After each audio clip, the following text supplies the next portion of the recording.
Then we are told in the second paragraph now of the first page of history that Allah spoke to the angels. Or incidentally, I think you probably already, all of you know, maybe just one or two, so let me just rapidly repeat it. Proper methodology.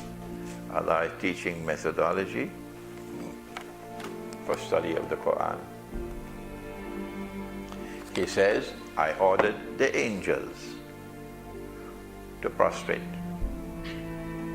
to make sajda before Adam. And all of them did it except one, Iblis.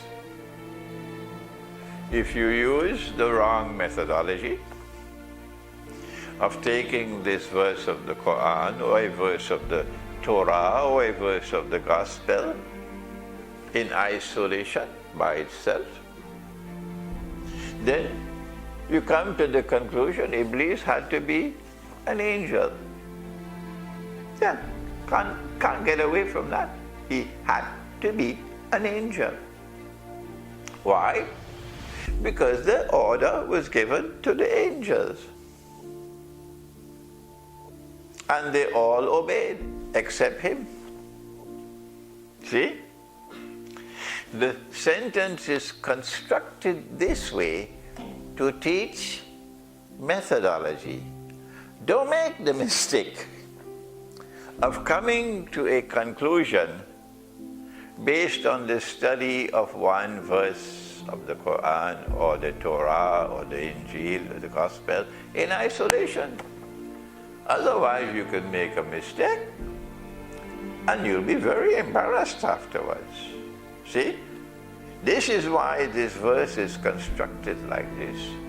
I ordered the angels to make prostration. They all did except this one. That is why, to teach methodology.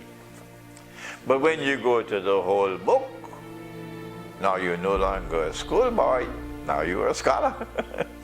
When you go to the whole book, then you find that angels don't have a choice. No. When an angel is given an order, the angel must obey. But he disobeyed. Therefore he cannot be an angel. Mika. This is Mika. We've been waiting on him all the time. MashaAllah. Welcome, Mika. Angels have to obey. But he disobeyed. So he could not have been an angel. See? And then when you go to the rest of the book, وَكَانَ مِنَ الْجِنِّ. He was not an angel, he was a jinn. So I'm just taking this by the way to warn you, you must have proper methodology for studying the Quran, for studying the Torah, for studying the Gospel and so on. Good. So Allah spoke to the angels and said to them, this is now the second paragraph of the first page of history. And he said to them, I'm going to place on earth one who will be Khalifa, an Arabic word. Hold on to it for a little while if you don't mind. Khalifa, okay? I'm going to place on earth one who will be Khalifa. All right. So what do the angels say? Now, they have no knowledge except what Allah teaches them. An angel can't go and do research, so no. They say, in response, oh, they're horrified. Why are they horrified? Because they already know. Because Allah has already told them that this business of Khalifa is going to cause the historical process to be filled with fasad, that which corrupts and also destroys while corrupting, and also bloodshed. Why are you doing this? When this is going to result, Khalifa, this is going to result in fasad and in bloodshed, universal fasad. Fasad, remember? That which corrupts but destroys as well, destructive corruption. That by placing on earth this human being, you are now appointing him as Khalifa. You are now going to allow the historical process to be filled with fasad and bloodshed. So what is this Khalifa? Which is so bad, the angels are horrified. Allah responds and says to them, I know what you don't know. There's more to the subject that you don't know. There is more to the subject of Khalifa that you do not know, which justifies my placing human beings on earth. Then he taught Adam alayhi salam the rest of the subject concerning Khilafah. Concerning Khilafah. I have not as yet translated Khalifa for you, okay? No. And having given to Adam alayhi salam the complete knowledge that the angels did not have on the subject, all that they knew about the subject is that this Khalifa is going to cause fasad, corruption which destroys, and bloodshed, rivers of blood. So he taught to Adam alayhi salam. So now Adam alayhi salam has full knowledge of the subject of Khilafah. And then he says, he places the subject before the angels. Come on, tell me. They say, we have no knowledge. Okay, Adam, you tell them. And he then notes. And having informed them, now the angels now have the full knowledge that they didn't have before. Then he gave the angels the order to prostrate before Adam alayhi salam.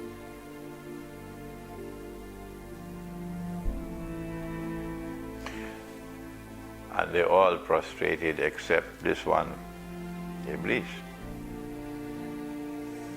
So what is this Khilafah?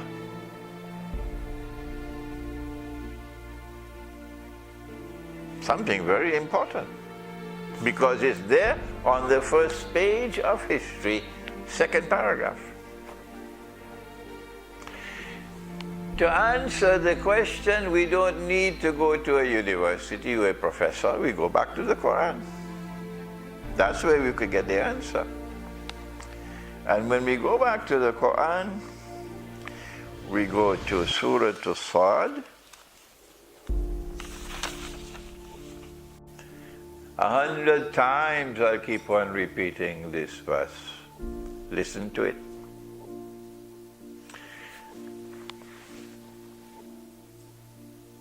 Allah speaks to Dawood alayhi salam, David. And I'm so happy that my brother Mika is here now. He says, Ya Dawood, O David, Inna ja'alnaka khalifatan fil ard. O David, I am appointing you as Khalifa on earth. Oh, now we're getting some more knowledge about Khilafah.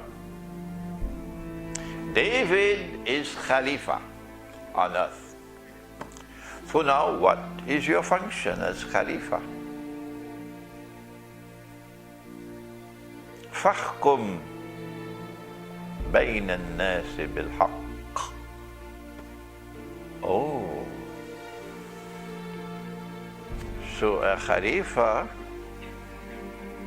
is one who governs.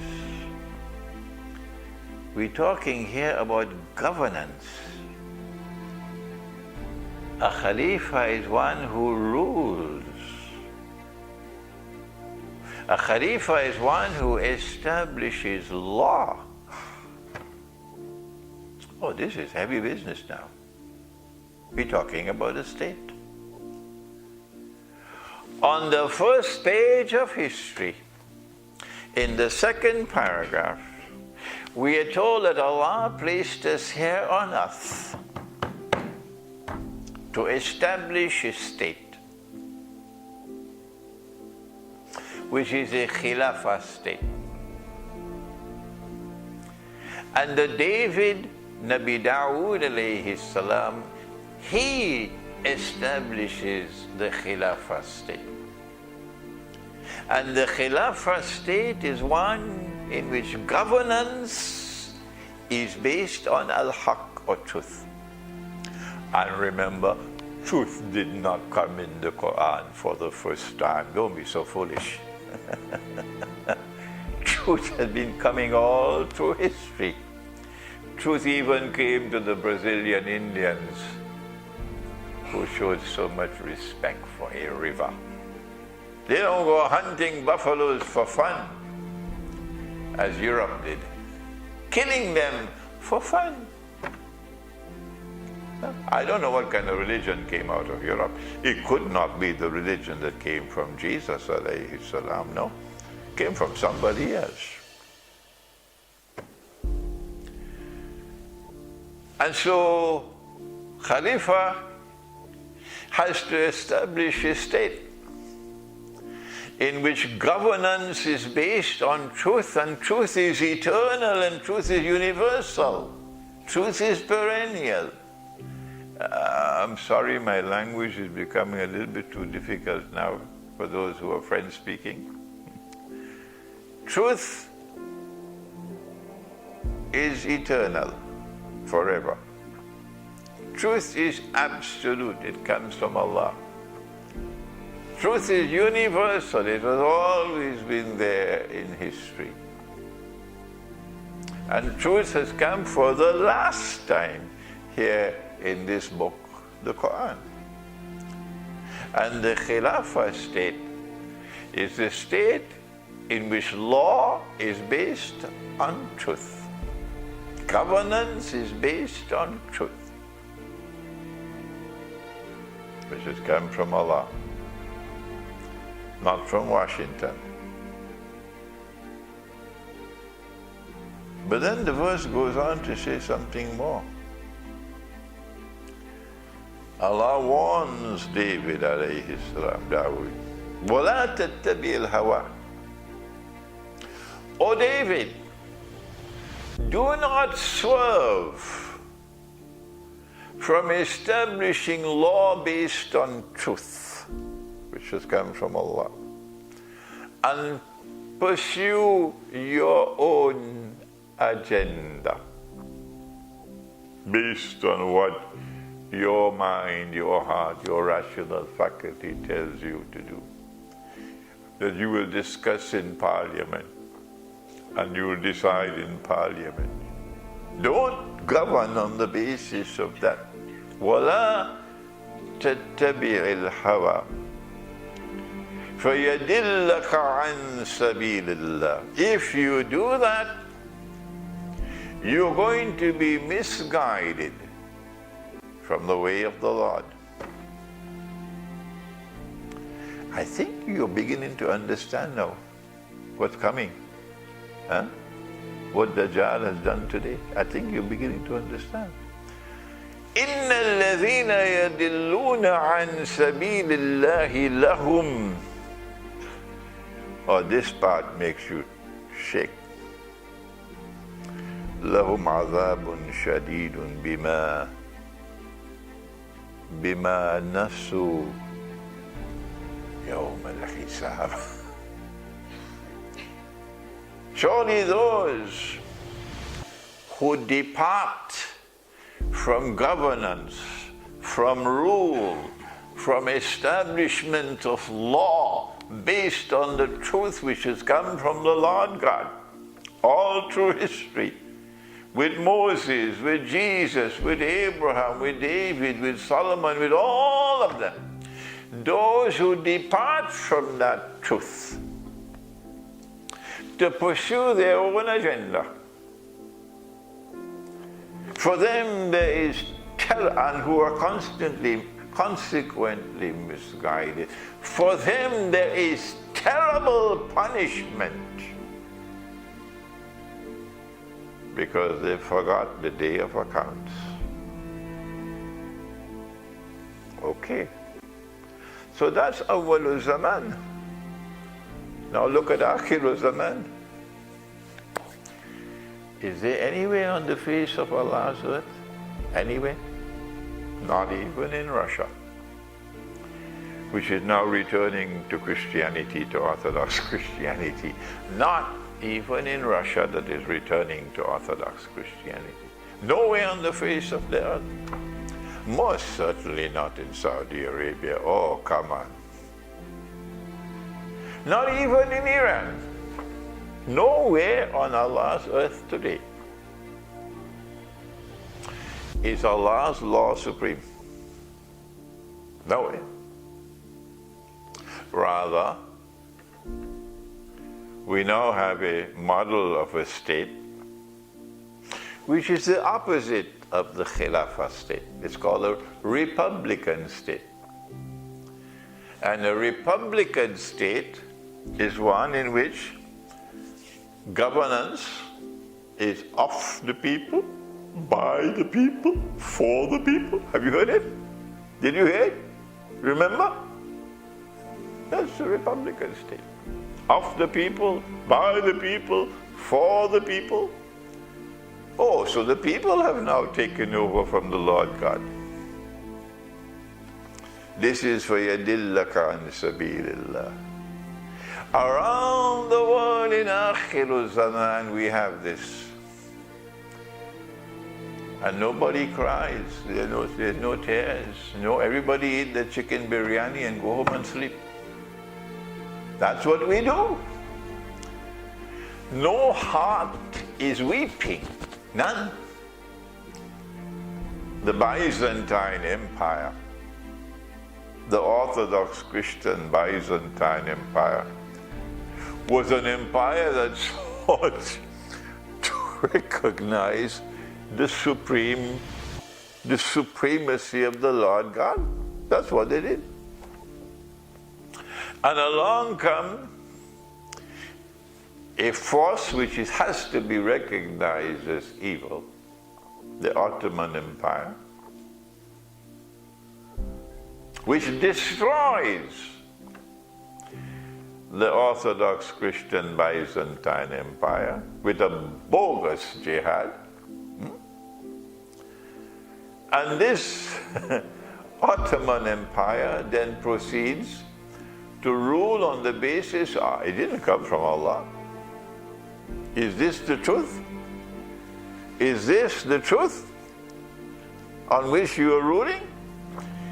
That you can now wage bogus jihad for 500 or 600 years on the innocent Orthodox Christians?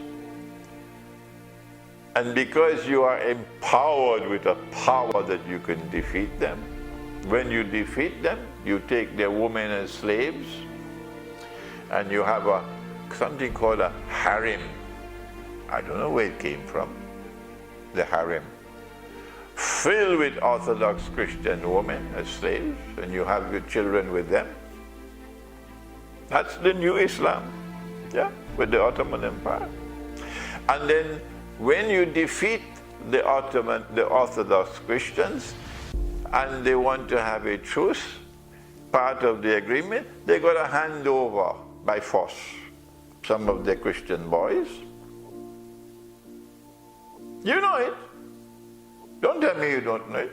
And these boys are converted to Islam by force, and if you refuse, you are killed. This is the new Islam, yeah? And then these boys are trained to become the elite fighting force of the Ottoman Empire, the Janissary. And so when the Ottoman army goes to fight the Christian people, their own sons are the elite fighting force fighting against them. This is putting salt in a wound. And then they take the capital city of the Orthodox Christian world, Constantinople, with its major cathedral, Hagia Sophia, a Christian cathedral, and Allah asks you in the Quran to protect them.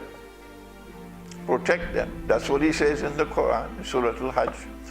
And they take the Orthodox Christian cathedral, which has been the major cathedral of the Orthodox Christian world for 1,000 years,